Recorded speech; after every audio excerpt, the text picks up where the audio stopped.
All right, thanks, Richard. As attention has been growing surrounding the Delta variant, we now know the Delta variant is accounting for half of all of the new cases in the entire country. WVUA 23's Ajane Robinson has more.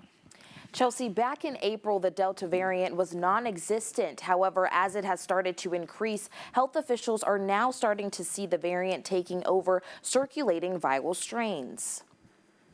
Jean Marazzo, director of UAB's Division of Infectious Diseases, says this is quite frightening due to the fact that the Delta variant thrives on its increased ability to affect people despite limited time of contact. This meaning if you are in a room with someone for 5 to 10 seconds, it can take advantage of that and could get into your respiratory system and infect you. The good news is that the vaccines being used in the U.S. are appearing to work against the Delta variant. However, there are a few vaccinated people that are still becoming infected. These people are called the breakthrough infectious. The CDC is currently working on why this is still occurring. However, even if these people are infected with COVID-19, it is still less severe. Unvaccinated people are still at a higher risk. Unvaccinated people are a fantastic pool. The virus loves unvaccinated people, right? Why? Because it's like a complete party. They get in there, they can multiply, they can select strains that are better at doing this, better at doing that, better at transmission, exactly like the Delta virus, the Delta variant has. The concern is that and any time a virus mutates and multiplies, it just increases the likelihood that its genetic assortment or its genes can reassort and create really cool new combinations that allow it to do all those things that we're scared of, right? Marazzo says the bottom line is vaccination benefits are outweighing the small risk of any adverse reaction. Reporting live, I'm Ajane Robinson, WVUA 23 News. Thanks, Ajane. Nearly 160 COVID-19 cases have been linked to a church camp in Galveston, Texas. Health officials first said just 125 people were involved, but new released numbers Tuesday night. Now more than 450 adults and teens attended the Clear Creek Community Church Camp in June. Now officials say hundreds more could have been exposed after the infected people went home. We're actively doing investigation. We're asking people to stay home. The church has canceled its service for this week, and so that way people won't be coming together and then potentially spread it even more. 6 so-called breakthrough cases have been tied to this outbreak, meaning vaccinated people have tested positive. At least one of those infections involved the more contagious Delta variant. A GoFundMe account has been created for the family of Audra Mary Rogers, who passed away Monday after a car accident. The accident, which happened around 6:15 Monday, shut down Highway 43 near John Swindle Road for several hours. Audra Rogers, 36, was pronounced dead on the scene there. According to the GoFundMe account created to assist her loved ones, Rogers' 4 sons, ages 6 to 13, were riding in that vehicle with her at the time of the crash. They're currently being treated at local hospitals for their injuries. The Alabama Law Enforcement Agency's Highway Patrol continues to investigate this fatal crash. If you'd like to donate to the Rogers Fund, you can visit GoFundMe.com and search Rogers Recovery Fund. Walmart shoppers in the Gulf Coast area should keep a lookout for suspects in multiple arson crimes. Mississippi Coast Crime Stoppers announced a reward for up to $10,000 for the arrests of the persons responsible for arsons in Walmart stores around Mississippi and Alabama. To be eligible for a reward, an individual must contact Mississippi Coast Crime Stoppers by calling the number there on your screen. The Tuscaloosa County Sheriff's Office is asking for your help locating this week's Most Wanted. Hello, I'm Sheriff Ron Abernathy with the Tuscaloosa County Sheriff's Office.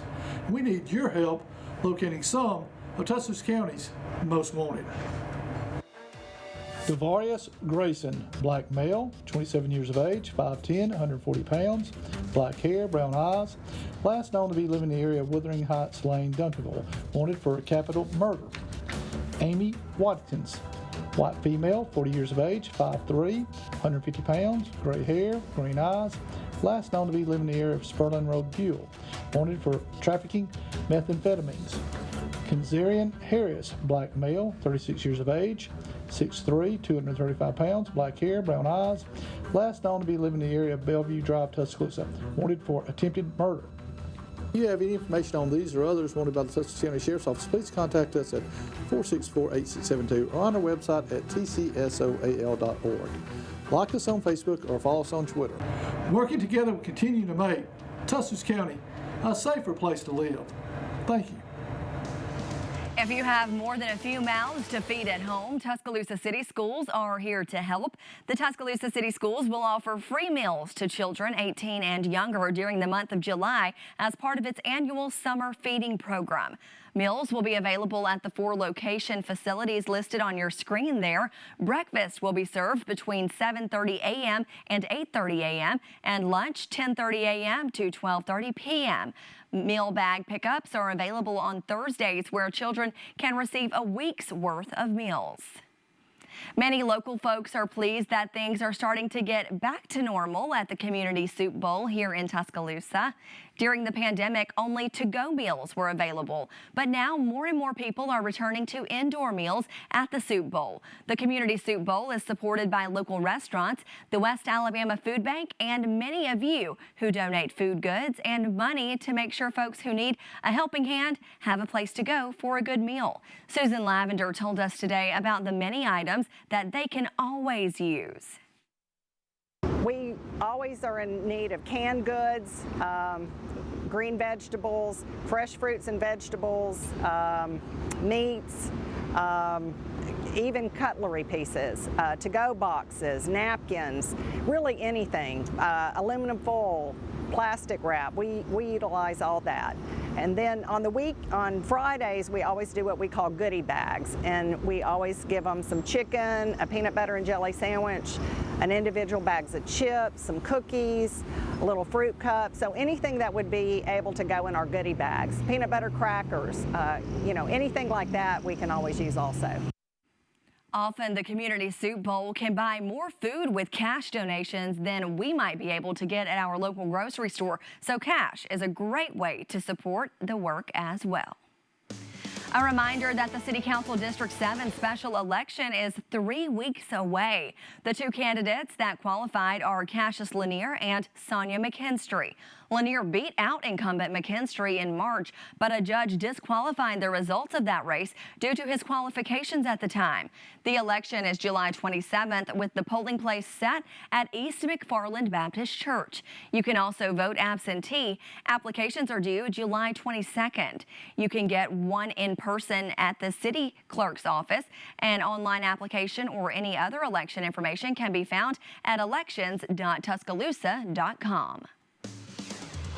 A local organization is stepping up to bring communities in West Tuscaloosa together for a one-of-a-kind event.